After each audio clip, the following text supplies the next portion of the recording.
क्या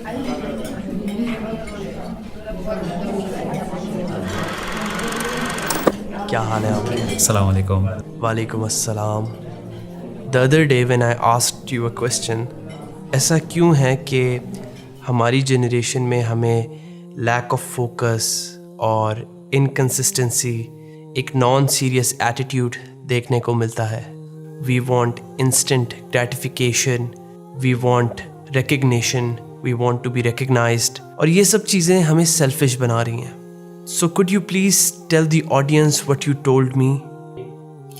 अच्छा, जो हम बात कर रहे थे वो बेसिकली एक सबसे पहले इस इनकन्सिस्टेंसी के इशू को समझाने से पहले हमें प्रॉब्लम को समझना होगा कि क्यों आ रहा है इस जनरेशन के साथ इनकन्सिस्टेंसी का प्रॉब्लम, कि वो तसलसल के साथ कोई चीज़ क्यों नहीं करते हैं और एक चीज़ से दूसरी चीज़ की तरफ क्यों जंप करते हैं। आई थिंक हमें समझने की ज़रूरत है बैक एंड से कि 3 बेसिक जनरेशन्स रही हैं। एक तो इंडस्ट्रियल रेवोल्यूशन रहा है, जो आप अपने दादा या ग्रैंड पेरेंट्स की तरफ से ले लें, जहाँ पे रोटी, कपड़ा और मकान एक बेसिक नेसेसिटी को पूरा करने की एक रिक्वायरमेंट थी। Then came the age of information, जहाँ पर स्टैंडर्ड ऑफ लिविंग को इम्प्रूव करना, गाड़ियाँ बेहतर करना, घर को बेहतर करना, ये सब चीज़ों की एक स्टेज आई। तीसरी स्टेज थी बेसिकली करंट जनरेशन, जहाँ पर उनकी बेसिक नेसेसिटीज़ उनके फोरफादर्स ने पूरी कर दी, उनकी स्टैंडर्ड ऑफ लिविंग को उनके पेरेंट्स ने वो कर दिया। Now they are not looking for basic necessities, वो बेसिकली क्वालिटी ऑफ लाइफ को देख रहे हैं, चीज़ों को इम्प्रूव करने की कर रहे हैं। जहाँ जहाँ उनको बेहतर क्वालिटी नज़र आती है उसकी तरफ वो जंप करते हैं। नाउ इस चीज़ के साथ साथ एक प्रॉब्लम बेसिकली ये आई है कि लोगों के अंदर इनकंसिस्टेंसी डेवलप हो गई है।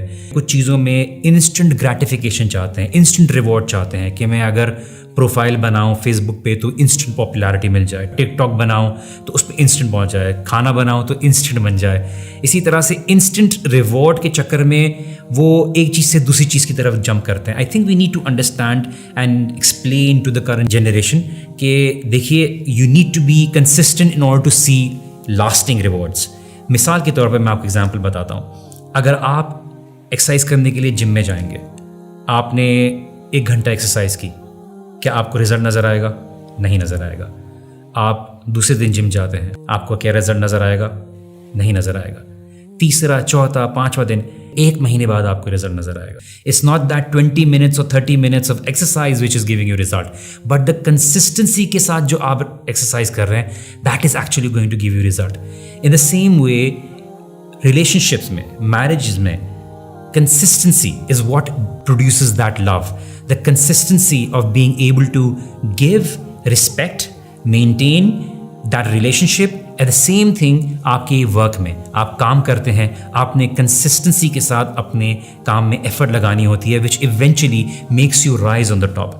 Impatience, बेसब्री is actually why आज की generation constant reward के चक्कर में jump कर रही है, and they want quick rewards. जब वैल्यू अंडरस्टैंड करेंगे, they will hold on two things, they will appreciate things, otherwise nothing will make them happy.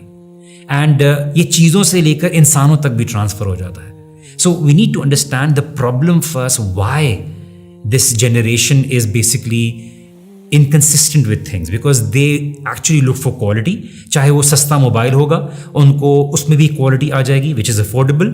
They're going to look for cars which is going to give you that quality, and they are going to keep on moving towards more quality of standards. इसीलिए we need to be able to nourish them with an understanding that it's not always that you're going to get high quality in everything. At times you need to be able to give out to certain things to make things around you more better. मैं example देता हूँ, आज की generation दादा दादी के साथ बैठना नहीं पसंद करेगी। इनफैक्ट वो उस मोबाइल में बिजी रहना पसंद करेगी बिकॉज उसको वहाँ से रिस्पॉन्स मिल रहा है। वो ये बोलेगी कि मैं इतनी मेहनत करके माँ बाप के साथ इसमें और दादा दादी के साथ क्यों बैठूँ, बिकॉज वहाँ पे तो मुझे अप्रिसिएशन नहीं मिलती, रिकग्निशन नहीं मिलती, बट मैं एक तस्वीर डाल देता हूँ या डाल देती हूँ तो मुझे इंस्टेंट रिस्पॉन्स मिलता है। And that is why we need to understand that we need to appreciate our children as well. We need to make them understand that the real quality lies in working for things which are going to stay for longer. Family values, good, trustworthy friendship. We need to understand a relationship based on piety, taqwa, and love for the sake of Allah subhanahu wa ta'ala, overlooking each other's mistakes. These are the real qualities which our younger generation needs to look towards, rather than short-term things on the basis of quality. एक video डाल दिया, 10 दिन बाद लोग भूल जाएंगे. एक तस्वीर डाल दी, 5 दिन बाद लोग भूल जाएंगे. You would have to work for another process to be able to gain that momentum and reputation को मेंटेन करने के लिए अगेन आपने मेहनत करने की ज़रूरत होगी. तो look for real quality, look for things which are more lasting, and like we say the real thing which last is basically your relationship with your God. And when everything is under that umbrella, everything is meaningful, because at the end of the day, friendships are going to go away. These relationships are going to go away. What is going to remain is what is going to be for Allah subhanahu wa ta'ala.